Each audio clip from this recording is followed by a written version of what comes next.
ये रक्त हाथ से जा क्यों नहीं रहा? ये रक्त हाथ से जा क्यों नहीं रहा?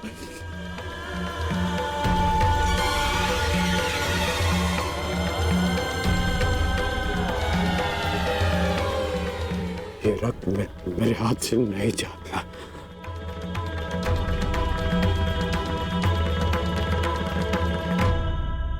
क्या ये सत्य है कि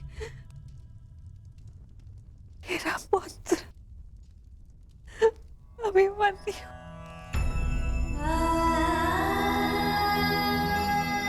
कर्ण, क्या ये सत्य है? आज अभिमन्यु की मृत्यु नहीं हुई है, आज धर्म और करुणा की मृत्यु हुई है। नीति और चेतना ने मौन साधा है। आज इतिहास से ना अभिमन्यु की शौर्य गाथा कभी लुप्त होगी और ना ही कौरवों के माथे से इस पाप का कलंक जाएगा। अभिमन्यु का मृत्यु बाण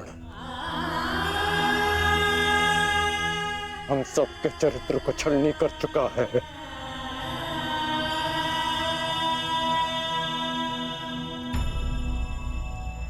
मत राजमाता,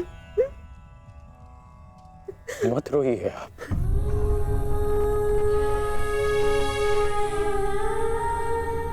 आपके अभिमन्यु के अंतिम समय में उसके मुख पर विजय की मुस्कान थी।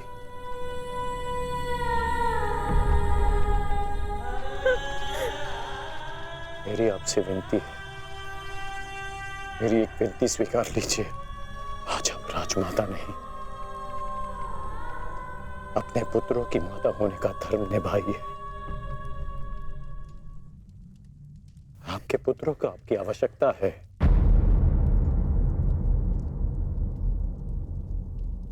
आप पांडवों का विलाप रोकिए और मैं अपने पाप का पश्चाताप करूंगा।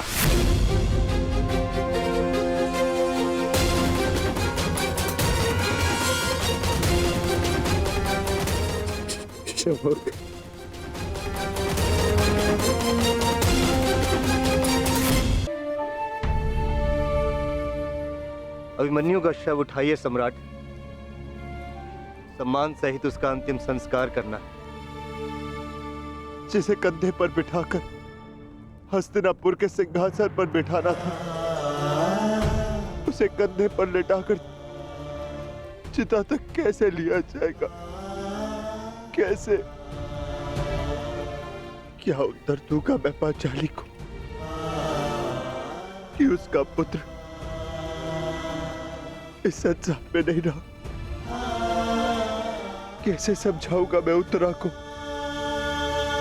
कि उसका पुत्र अपने पिता का चेहरा कभी नहीं देख पाएगा? क्या कहूंगा मैं अर्जुन को कि उसके भाई उसके पुत्र की रक्षा नहीं कर पाए?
च कृष्णे गुणास्फितः। मैं आपको विश्वास दिलाता हूँ पिताश्री कि युद्ध भूमि में आपकी कमी शत्रु को अनुभव नहीं होगी। जब आप सुशर्मा का नाश करेंगे तो आपके पुत्र के शौर्य की कीर्ति आपका स्वागत करेंगे।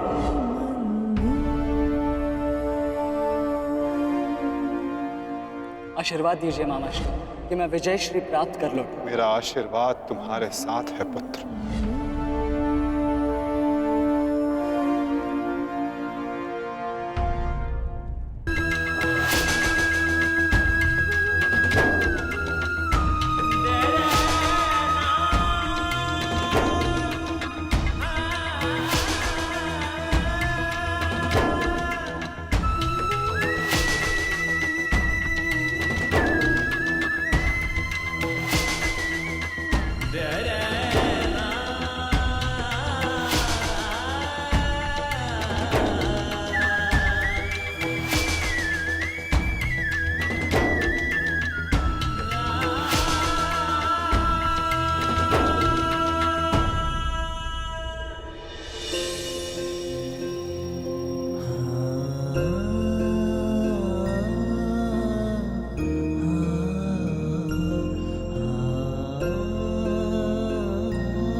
अभिमन्यु, पुत्र मैंने सुना कि किस प्रकार तुमने अभेद्य चक्रव्यूह को भेदा।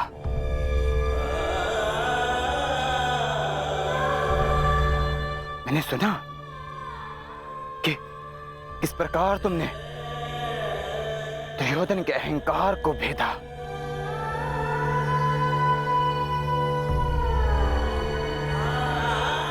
मैंने सुना कि किस प्रकार तुमने अपनी माता के अपमान का प्रतिकार किया। तुम सुन रहे हो? मैंने सुना। मैंने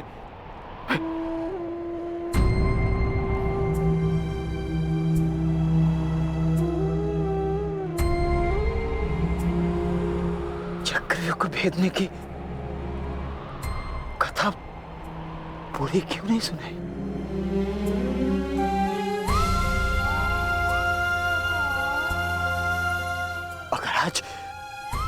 अगर आज सुनाई होती ना तो मेरा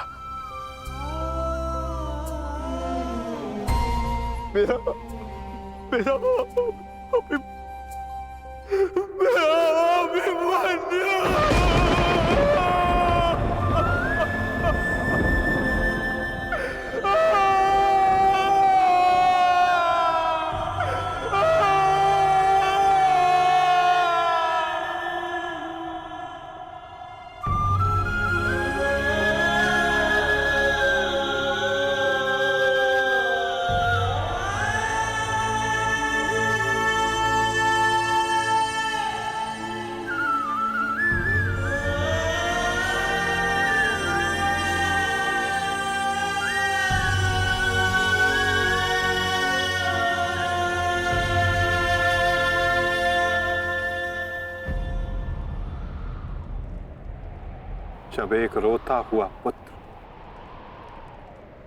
अपने पिता के समक्ष एक योद्धा बनकर प्रस्तुत होता है तो उसके पिता के लिए बड़े गर्व की बात होती है।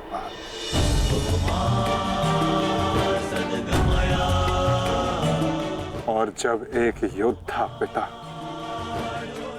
अपने वीर पुत्र के समक्ष रोता है तो वो पुत्र के लिए बड़े अपमान की बात होती है।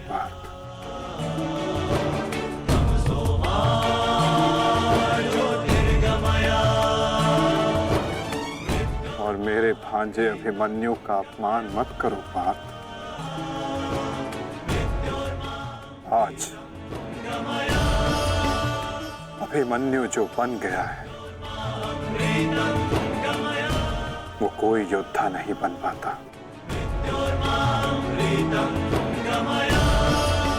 आज वो विजेता नहीं, एक महान, एक वीर, शूरवीर योद्धा बना है।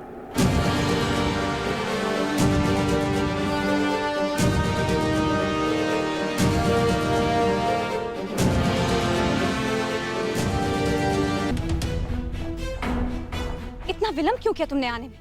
मैं कब से अपने पुत्र के समाचार की प्रतीक्षा कर रही हूँ। अब मौन क्यों खड़े हो, बताओगे भी? सारे योद्धा अब तक क्यों नहीं लौटे? कुछ बोलो।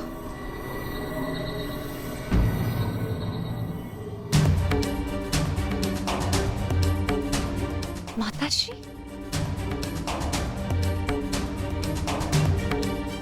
प्रणिपात माताश्री। आप यहाँ?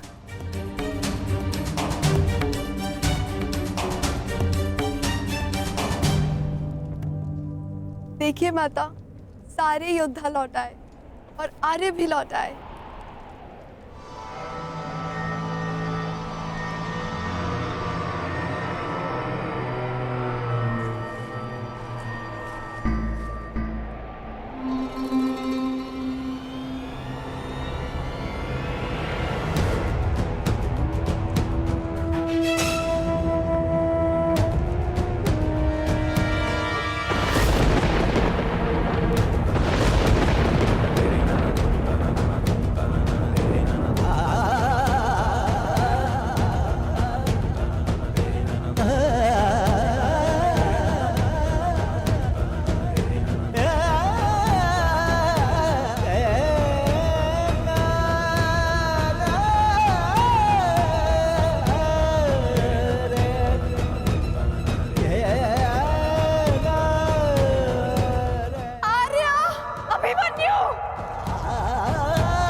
की गाथा अपनी संतान को सुनाएंगे।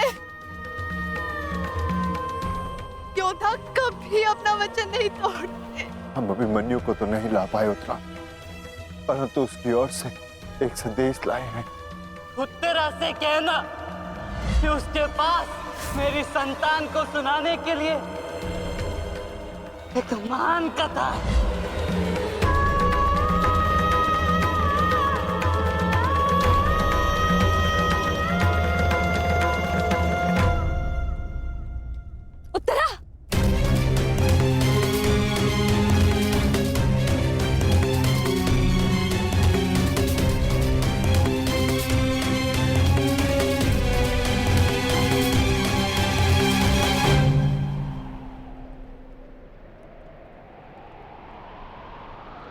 शूरवीर का स्वागत आंसुओं से नहीं, अभिषेक से किया जाता है।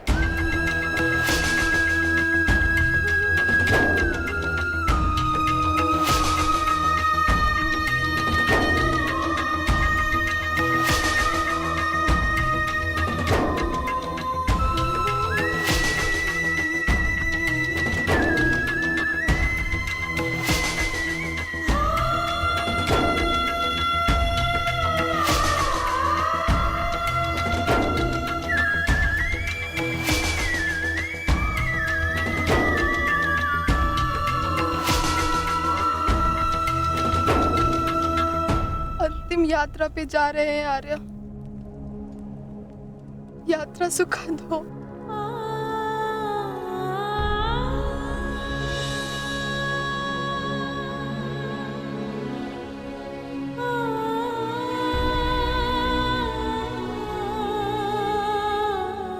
मेरी शुभकामनाएं हैं कि उस लोक में आपकी कीर्ति अक्षत हो।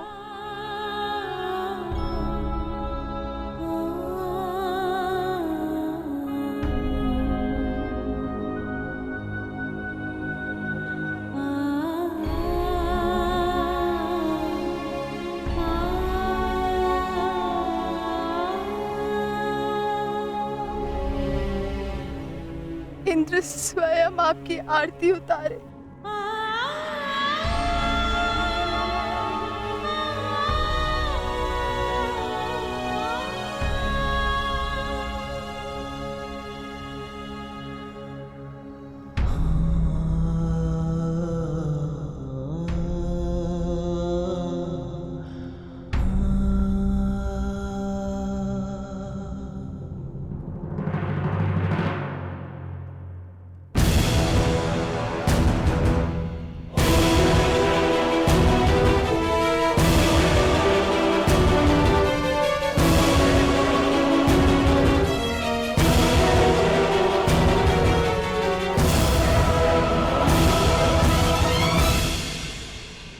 क्यों आए हो यहाँ? हमारे पुत्र की मृत्यु का उत्सव मनाने? नहीं,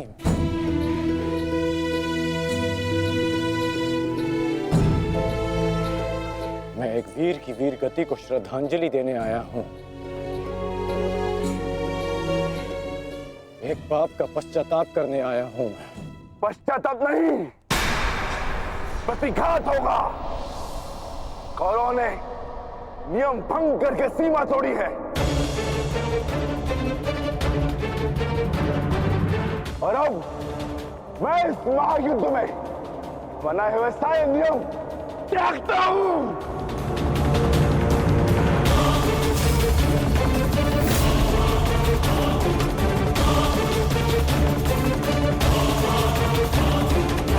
ठहरो भीम।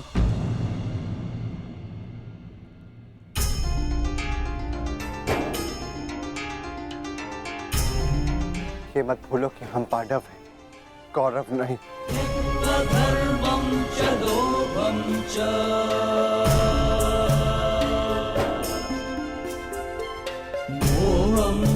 धन्यवाद अंगराज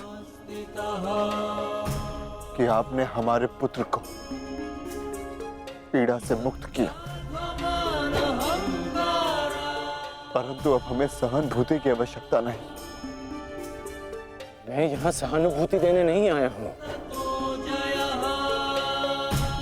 मैं यहाँ एक महान पुण्य की अनुभूति लेने आया हूँ। अभिमन्यु जैसे शूरवीर की अर्थी को कांधा देने आया हूँ।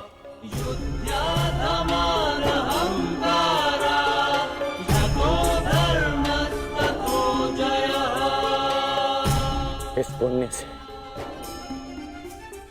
मुझे विरक्त मत कीजिए धर्मराज। ये युद्ध है युधिष्ठिर,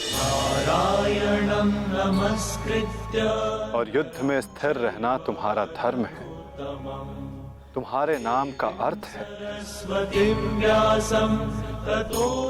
अंगराज ने भी इस युद्ध में अपने पुत्र को खोया है। वो यहाँ अपना दुख बांटने आए हैं, अपनी पीड़ा काटने आए हैं।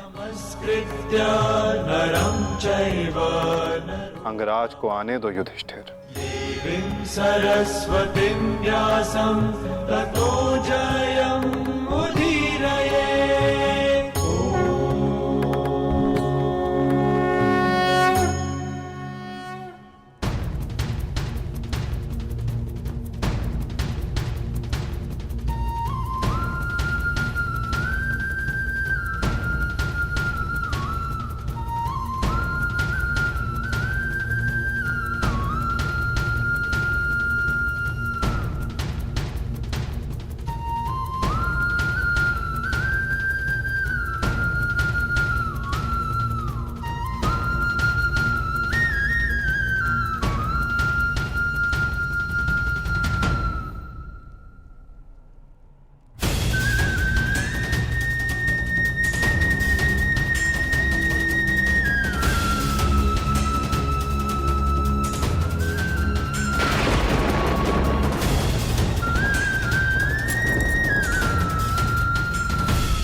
कृष्णे गुणास्फिताः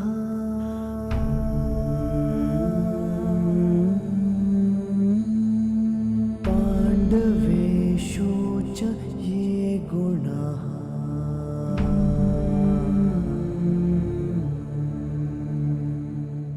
अभिमन्यु किलेकस्था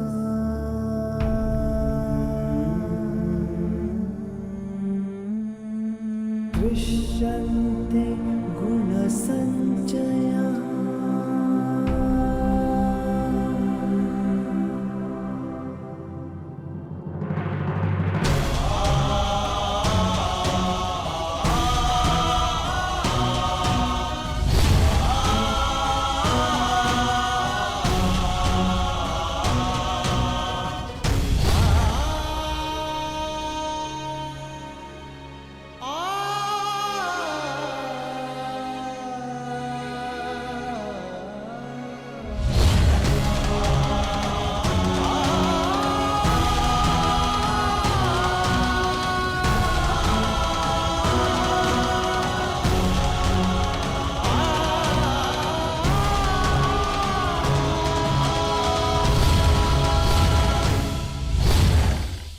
गुरुकुल की तीसरी पीढ़ी का नाश हुआ है महाराज। ये ठीक नहीं किया दुर्योधन ने। माना जो हुआ वो अनुचित था गांधारी, परंतु इन सब का कारण अभिमन्यु स्वयं ही था। यदि वो दुर्योधन का अपमान ना करता तो आज ऐसा कदाचित ना होता। नहीं स्वामी, मेरी आंखों पर पट्टी बंधी हुई है, परंतु हस्तिनापुर का जलता हुआ भविष्य मैं स्पष्ट देख सकती हूँ। ऐसा आभास हो रहा है मानो अभिमन्यु की चिता की जलती हुई अग्नि समुचे कौरव वंश को भस्म कर देगी।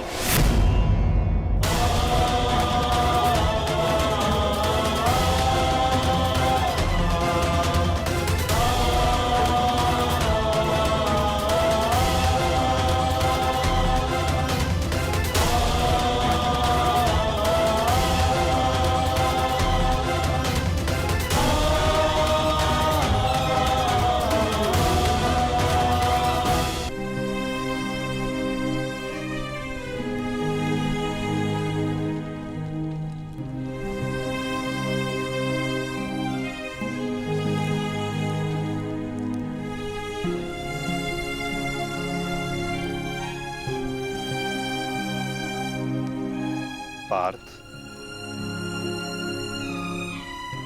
अंतिम विधि आरंभ करो।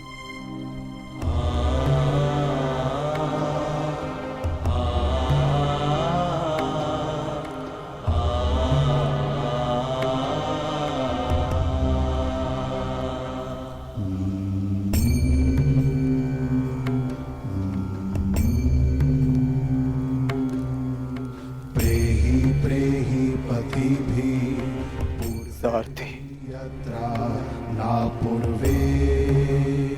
कैसे लड़ा था मेरा पुत्र? उत्तर दो। ऐसे जैसे अंधकार से सूर्य लड़ता है और पूर्ण रूप से उनका अंत कर देता है। एक अद्भुत तेज था आपके वीर पुत्र में और उनका सारथी होना मेरे लिए गर्व की बात है।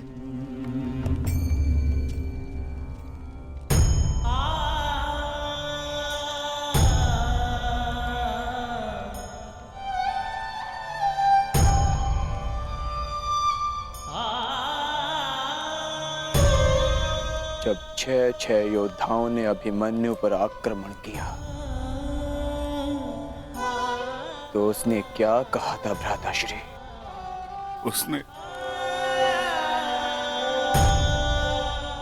कहा कि महान धनुर्धर अर्जुन के पुत्र और महानतम योद्धा वासुदेव कृष्ण के भांजे का स्वागत ऐसा ही होना चाहिए।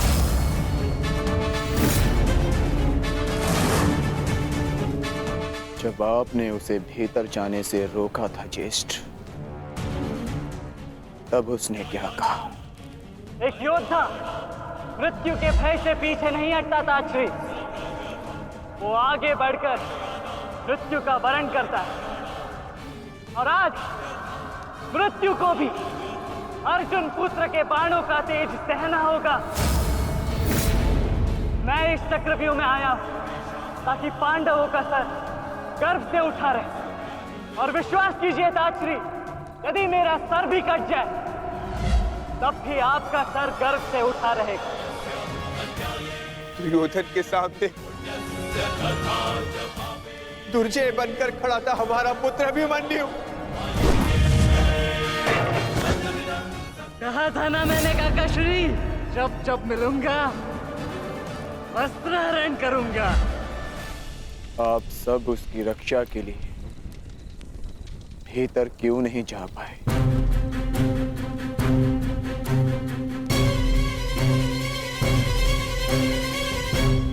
जयद्रथ के कारण,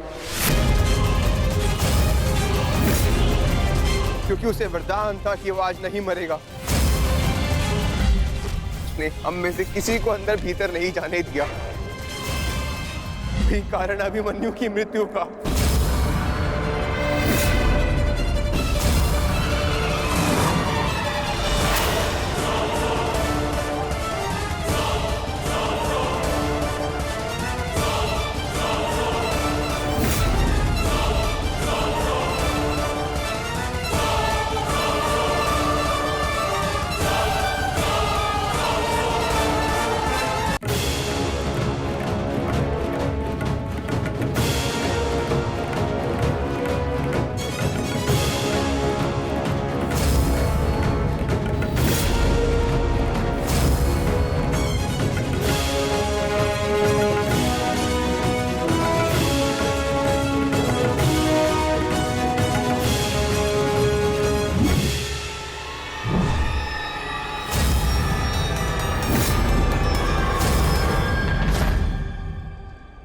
आज ये चिता नहीं जलेगी।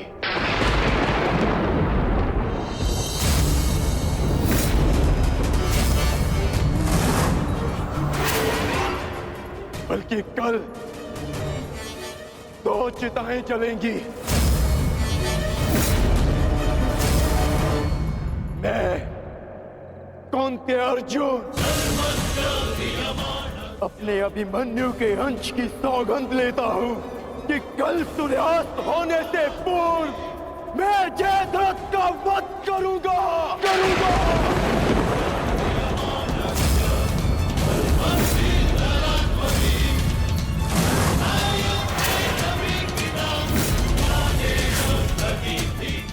कल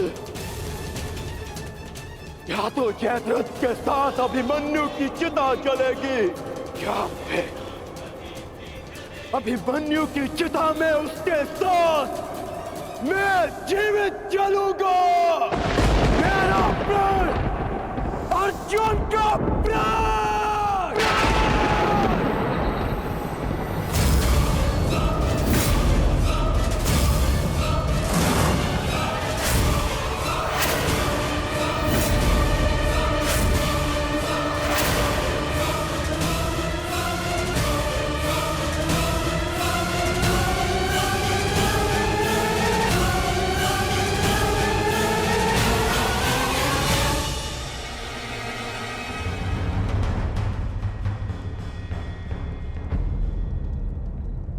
युद्ध की रणनीति किसी को बताई नहीं जाती अंगराज,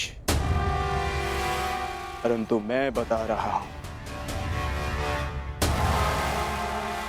मेरी ओर से यह संदेश कौरवों तक पहुंचा देना। छिपा सकते हैं तो छिपा ले जयद्रथ को,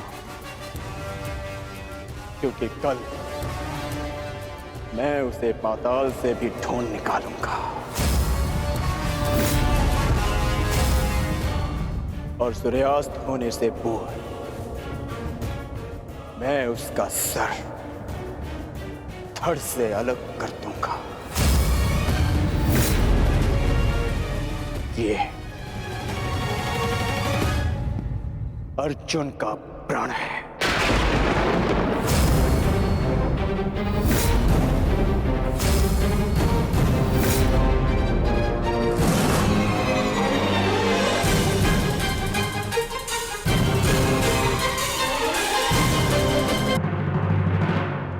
ये चिंता का विषय है युवराज।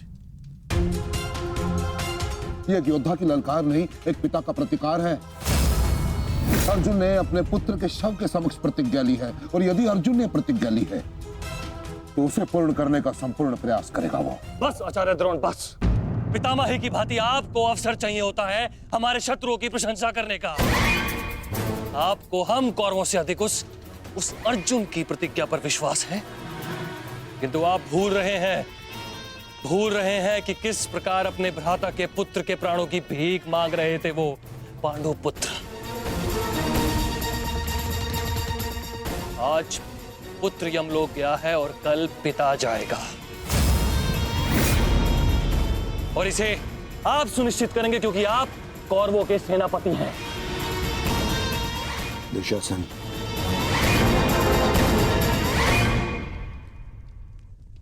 और एक कर्ण कहां है? इतनी विकट स्थिति में वो यहां उपस्थित क्यों नहीं है? ये लो, आ गए अंगराज कर्ण। हाँ, कदाचित शत्रु के शव को श्रद्धांजलि देकर आ रहे, या फिर उस अर्जुन का कोई संदेश पहुंचाने आए हैं। देकर आ गए उन पांडवों को सहानुभूति। मैं शत्रु को सहानुभूति देने नहीं, एक वीर की वीरगति को श्रद्धांजलि देने गया था।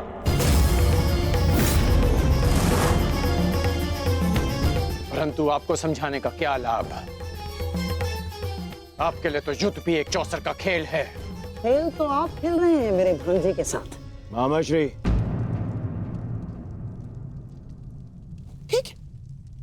ठीक है दुर्योधन, यदि तुम कहते हो तो मैं अंगराज पर किया गया संदेह वापस लेता हूं, बस।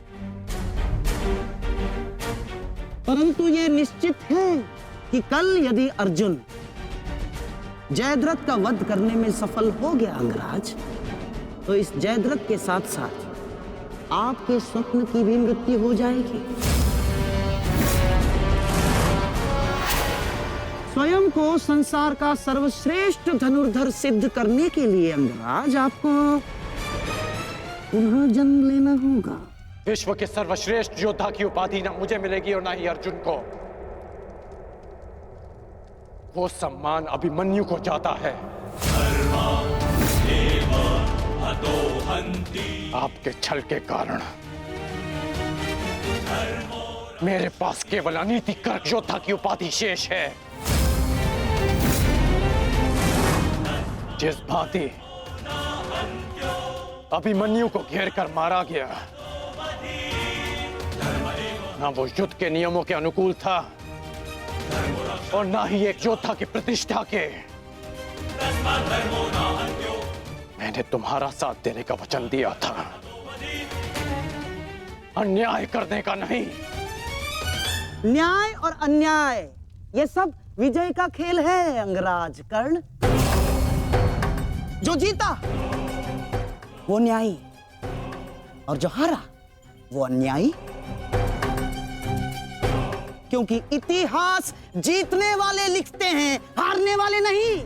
यदि ऐसा है तो मुझे इस इतिहास में कोई स्थान नहीं चाहिए।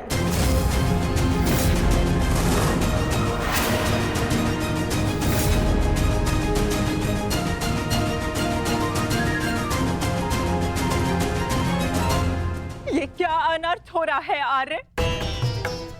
वो अर्जुन है, ना तो अर्जुन का बाण अपना लक्ष्य चूकता है और ना ही अर्जुन की प्रतिज्ञा अपना लक्ष्य चूकेगी। और यदि अर्जुन अपनी प्रतिज्ञा में सफल हो गया तो मेरी पुत्री को कल ये आभूषण त्याग कर श्वेत वस्त्र धारण करने पड़ेंगे आर्य। और मैं अपनी पुत्री की ये दशा देखने से पूर्व अपना जीवन त्यागना उचित समझूंगी आर्य। स्वयं को संभालो गांधारी। प्रतिज्ञा लेना और प्रतिज्ञा पूर्ण करना दोनों भिन्न बातें हैं। हमारे पक्ष में गुरु द्रोण है, कर्ण है, अश्वत्थामा है, पुत्र दुर्योधन स्वयं है। पर विश्वास करो गांधारी, तुम्हारी पुत्री के सुहाग पर कोई आंच नहीं आएगी। कल मेरी बहन दुशाला के सुहाग की रक्षा करना ही हमारी कल की रणनीति होगी। कल हमें जयद्रथ को युद्ध क्षेत्र से दूर रखना है। ना रहेगा बांस, ना बजेगी बांसुरी।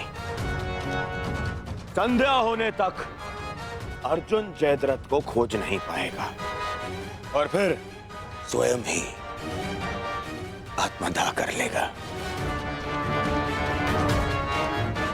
तो फिर ये तेरा सभा समाप्त।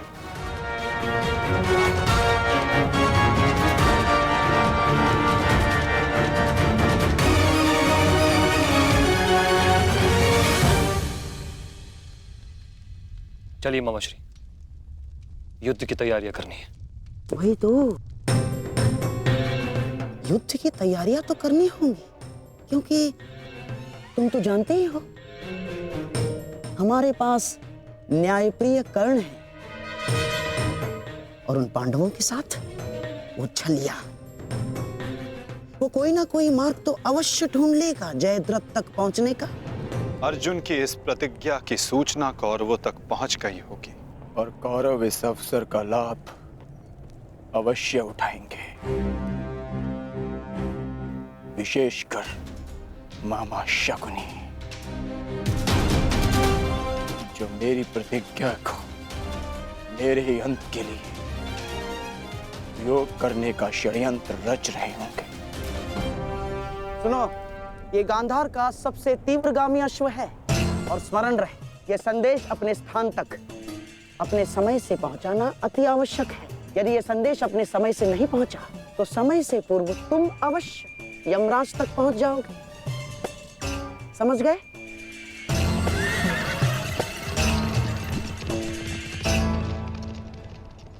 मामाश्री, युद्ध की योजना तो ज्येष्ठ पहले ही बना चुके हैं, तो फिर अभी आप क्या करना चाहते हैं? बुद्धि का हाथ कब थामोगे दुशासन? हैं? देखो, कच्ची योजना कच्चे घड़े के भांति होती है, कब पानी फिर जाए कुछ कहा नहीं जा सकता। उस जयद्रथ को केवल युद्ध से दूर छुपाना पर्याप्त नहीं होगा, क्योंकि मैं जानता हूं उस छलिए कृष्ण को मैं भली भांति जानता हूं। वो इस समय कुछ ना कुछ कुचक्र अवश्य कर रहा होगा। इसीलिए मैं ये सुनिश्चित कर लेना चाहता हूं कि कल युद्ध में जयद्रथ का वध हो या ना हो, परंतु वो अर्जुन अवश्य मृत्यु के घाट उतर जाए। परंतु मामाश्री, मैं कुछ समझा नहीं। तुम समझने का प्रयास भी मत करो। जब मेरे शब्दों के बाण तुम्हारे मस्तिष्क को भेदेंगे तब तुम अपने आप सब कुछ समझ जाओगे।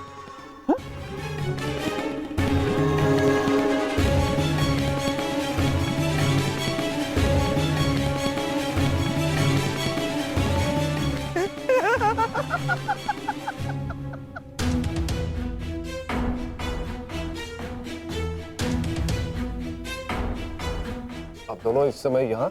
जामाता श्री, देखिए, आपको जो पांडवों से प्रतिशोध लेना था वो तो आप ले चुके हैं, पूर्ण हो गया है आपका प्रतिशोध। इसीलिए मैं चाहता हूं कि आप अब विश्राम करें, सिंधु जाकर अपनी पत्नी से मिले, अपने शौर्य की गाथा सुनाए। किंतु सिंधु जाकर किसी को ये मत कहिएगा कि आपको युद्ध से बाहर कर दिया गया है।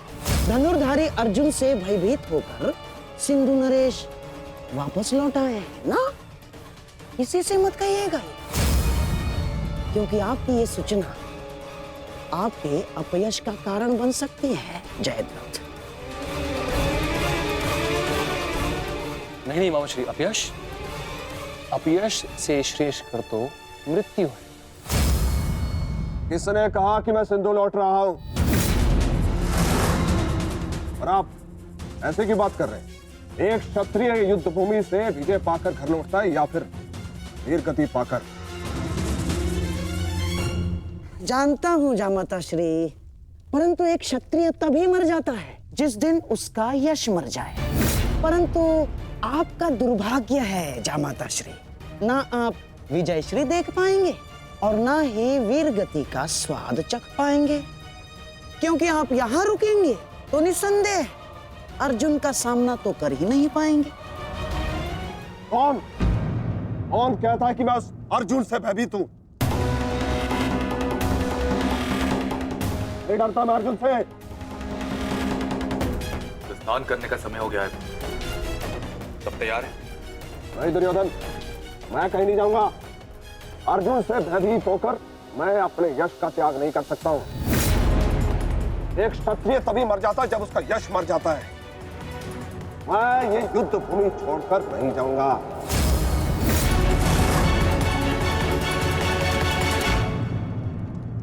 दुर्योधन, मैंने कितना समझाया इन्हें, किंतु ये समझ ही नहीं रहे।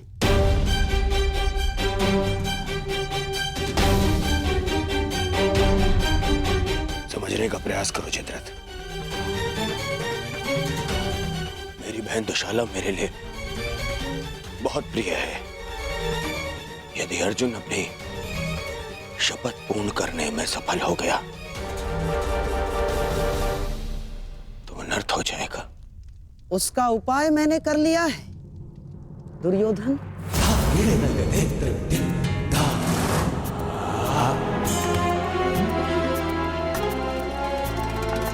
प्रणिपात पिताश्री, आप अचानक यहाँ? प्रणिपात महाराज वृद्ध क्षत्र।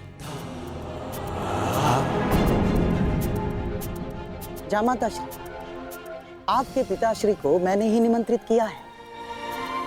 वर्षों से तप संचित किया है इन्होंने, और मनुष्य का संचित किया हुआ तप हो या धन, आता तो संतान के काम ही है। मेरे वर्षों की तपस्या से मुझे ये शक्ति मिली। जब तक मैं संकल्प लेकर अग्निहोत्र करूंगा, तब तक जिसके भी हाथों से मेरे पुत्र का सर धरा पर गिरेगा, स्वयं उसके सर के भी 100 टुकड़े होकर गिर जाएंगे।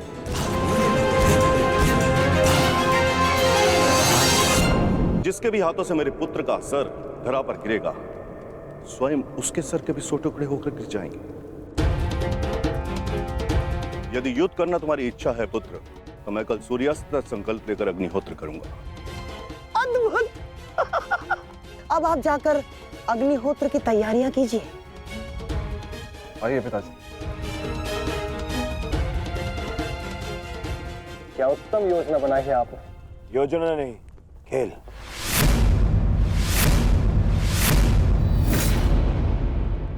अब क्या नया खेल खेला है आपने? अब खेल तो अर्जुन के प्राणों के साथ खेला जाएगा मेरे होने वाले सम्राट।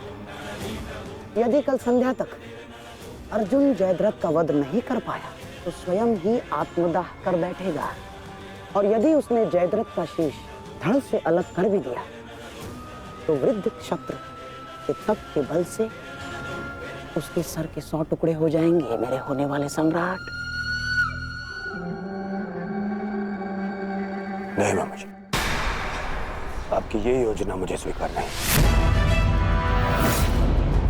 मैं किसी भी परिस्थिति में जयद्रथ के प्राणों को संकट में नहीं डाल सकता।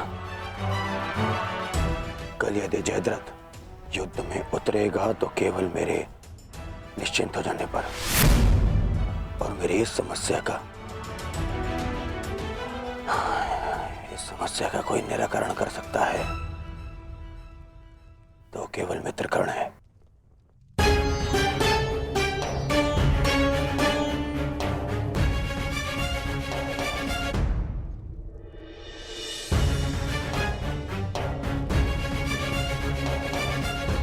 मित्र,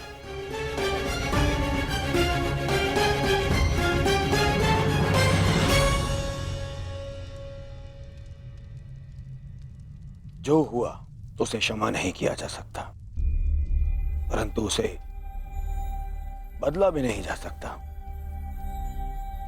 कभी कभी युद्ध में योद्धा अपनी भावनाओं में बह जाता है, परंतु मैं क्षमा प्रार्थी नहीं हूं।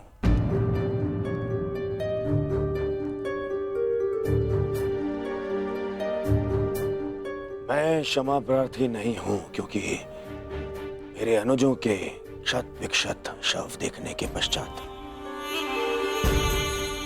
मेरे मन में केवल उनकी चीखें हैं,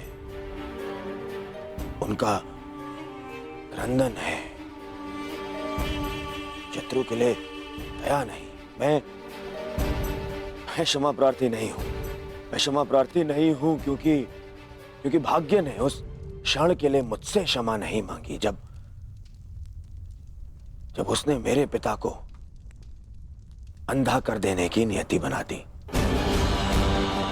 मैं क्षमा प्रार्थी नहीं हूं क्योंकि उस द्रौपदी की कुटिल हंसी आज भी मेरे कानों में सुनाई देती है।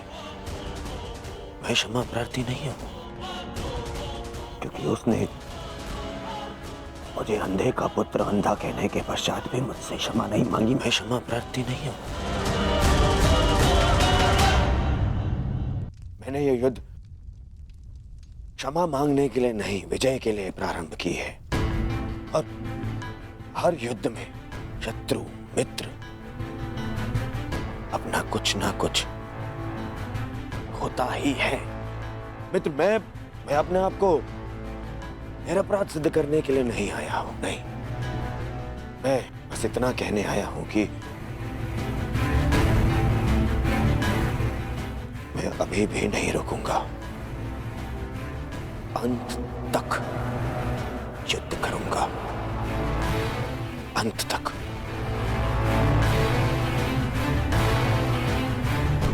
और मेरी कामना है मेरा परम मित्र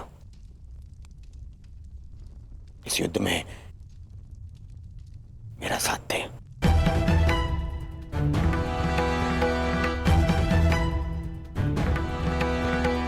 कल जयद्रथ के प्राण दांव पे है मित्र। दुशाला केवल मुझे ही नहीं तुम्हें भी अपना ज्येष्ठ मानती है। कल अपनी बहन का ऋण चुकाने का समय है मित्र, और आशा करता हूं कि तुम मेरे साथ आओ। हाँ, यदि तुम कल युद्ध क्षेत्र में ना उतरना चाहो तो मुझे तुम्हारा यह निर्णय स्वीकार होगा, और इस बात से मुझे क्षोभ नहीं होगा। मुझे क्षोभ उस क्षण का होगा जब मैं तुम्हारा मित्र नहीं रहूंगा।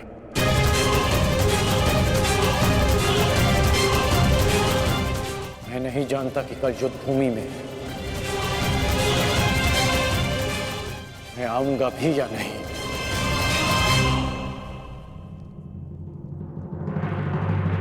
मैं फिर भी तुम्हारी प्रतीक्षा करूंगा।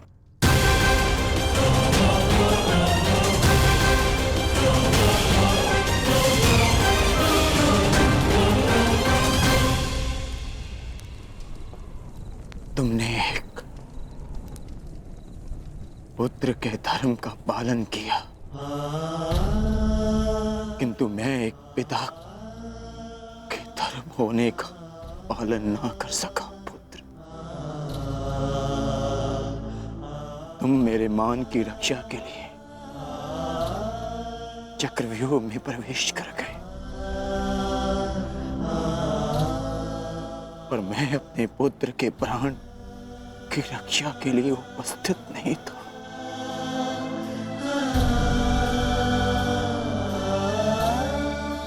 किंतु एक योद्धा का पिता अपना कर्तव्य अवश्य पूर्ण करेगा। तुम्हारे साथ हुए अन्याय का प्रतिशोध मैं अवश्य लूंगा अभिमन्यु।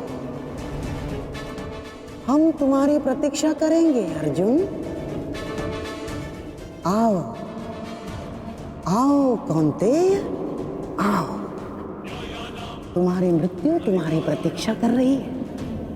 या तो तुम अपनी ही प्रतिज्ञा का आखेट बनोगे, या फिर वृद्ध क्षत्र के तप का लक्ष्य। या तो आज सूर्यास्त के साथ अर्जुन गर्व सहित तुम्हें दूसरे लोग विदा करेगा, या फिर तुम्हारे साथ महाराज सहयात्री बनेगा।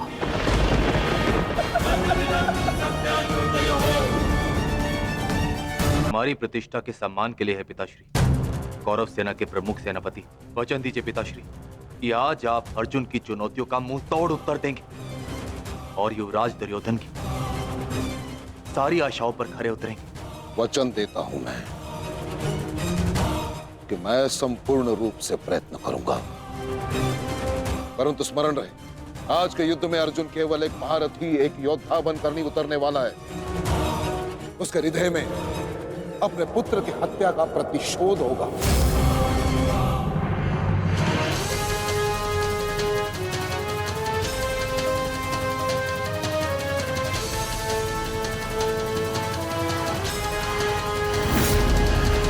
उसके बाणों की धार और अधिक पैनी होगी। उसके हर वार में अतिरिक्त बल होगा।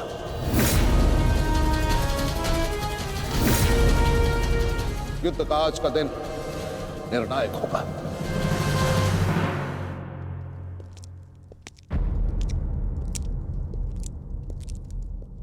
प्रतीत होता है गण आ गया।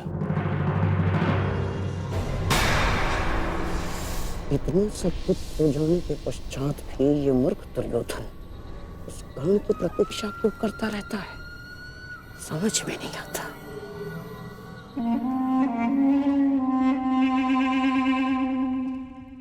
युवराज दुर्योधन, आप व्यर्थ ही प्रतीक्षा कर रहे हैं। कर नहीं आएगा। हमें रणनीति पर ध्यान देना चाहिए। आज के युद्ध में हमें एक व्यू की नहीं, अनेक व्यू की आवश्यकता पड़ेगी। अर्जुन को सर्वप्रथम सामना करना पड़ेगा शक्त व्यू का।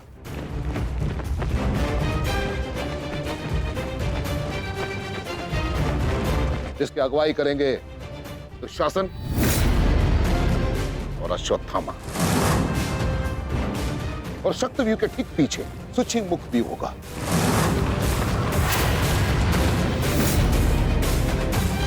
जो सुई के नोक के भांति शत्रु पर तीखा प्रहार करेगा। जिसकी सुरक्षा के लिए मैं स्वयं उपस्थित रहूंगा। और फिर आएगा कमल मुख व्यू,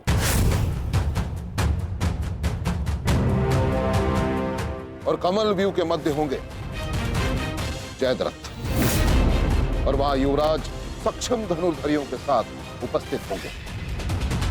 तो जिनकी सहायता करेंगे महाराज शैल्य। युद्ध का 14वां दिन।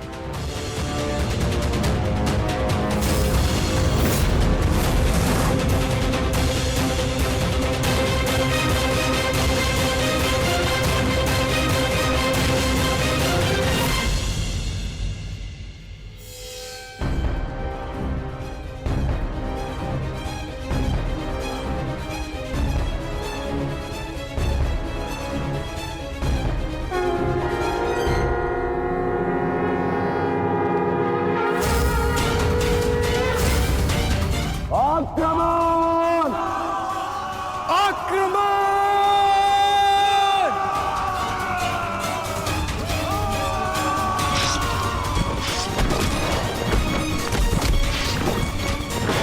प्रतीत होता है कि आचार्य द्रोण ने एक जटिल व्यू की रचना की है, और अवश्य ही जयद्रथ को इस व्यू की सबसे अंतिम रेखा में रखा गया होगा, ताकि हमारे पहुंचने से पहले ही सूर्यास्त हो जाए।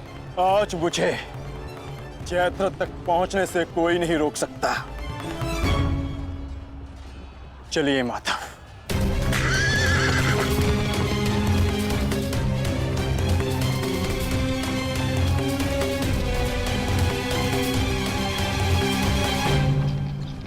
आओ अर्जुन आओ।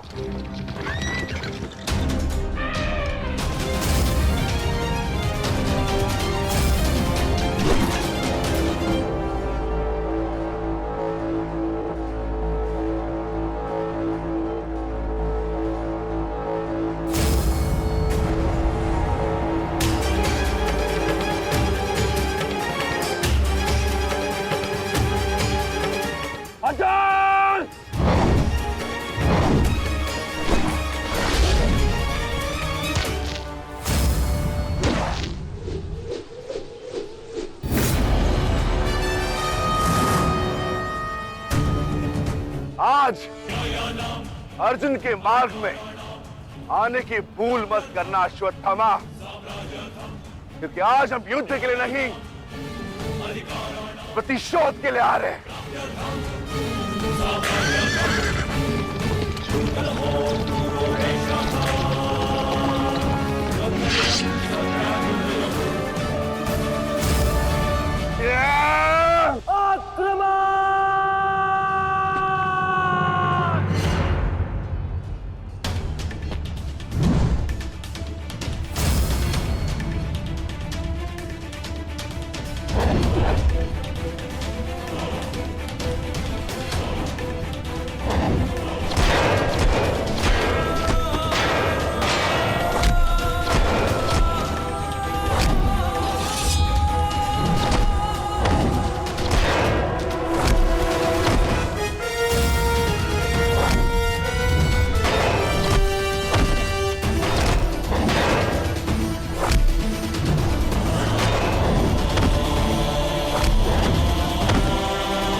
राजकुमार अर्जुन के वेग को आज कोई नहीं रोक पा रहा है महाराज।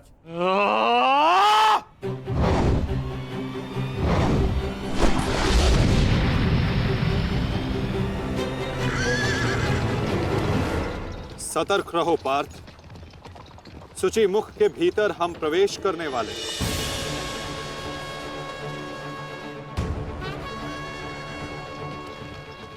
आक्रमण!